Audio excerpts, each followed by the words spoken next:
स्वर्ग नरक है इस धरती पे, नहीं गगन के देखो पार। अच्छा कर्म तो सुख देवे है, बुरा कर्म है दुख का सार। कर्मों का कानून बड़ा ही सख्त है, इसमें किसी प्रकार की रियायत नहीं होती। ऐसा भी नहीं है कि 2 बुरे कर्म कर लिए और 4 अच्छे, तो 2 बुरे और 2 अच्छे कर्म आपस में कट जाएंगे और बचेंगे आपके खाते में 2 अच्छे कर्म। ऐसा बिल्कुल नहीं होता, आपको दोनों बुरे कर्मों का फल भुगतना होगा, लेकिन साथ ही साथ 4 अच्छे कर्मों का फल भी मिलेगा।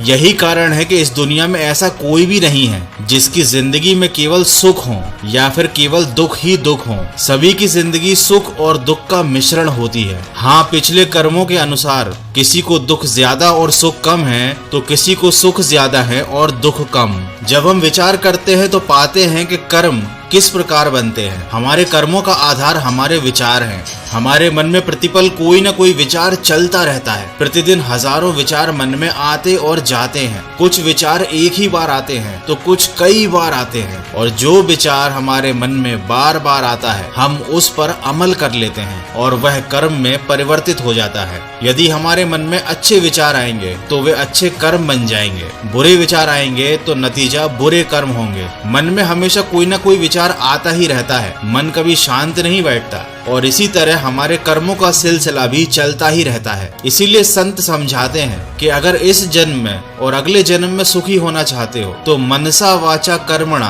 किसी का भी मन से, कर्म से और वचन से ना बुरा सोचो और ना बुरा करो। बहुत से लोग सोचते हैं कि मरने के बाद स्वर्ग मिलता है। अरे, मरने के बाद आपको जो भी मिलेगा उसका अभी आपके लिए क्या मोल। बहुत से लोग अपनी सारी जिंदगी स्वर्ग जाने की ख्वाहिश में और नरक से बचने की कोशिश में निकाल देते हैं, जबकि इसी धरती पर इसी जीवन में स्वर्ग और नरक दोनों मौजूद हैं। गोस्वामी तुलसीदास जी ने रामायण में इस बात का वर्णन किया है। उन्होंने कहा है कि ईश्वर ने इस धरती को कर्म प्रधान बनाया है। अगर आप अच्छे कर्म करेंगे तो यही धरती आपके लिए स्वर्ग बन जाएगी, और अगर आप गलत काम करेंगे तो यहाँ पर आपको नरक के समान फल भोगने को मिलेंगे। किसी ने क्या खूब कहा है कि स्वर्ग और नरक दोनों हमारे भीतर बसे हैं। इस बात को बहुत विस्तृत तरीके से जेम्स एलन ने अपनी किताब द हेवनली लाइफ में बताया। दोस्तों, कर्म के नियम को विधि का विधान या विधि का नियम भी कहा जाता है। हमारे जीवन में अगर हमारे मन पसंद या मनचाही बात हो जाए तो अच्छा है, लेकिन अगर ना हो तो और भी अच्छा है, क्योंकि हमें ये बात समझनी चाहिए कि ईश्वर हमारे लिए वही काम पूरा करते हैं जो हमारे लिए आगे चलकर सही होता है। इसीलिए तो अनुभवी लोगों ने एक बात कही है, स्वर्ग का सपना छोड़ दो,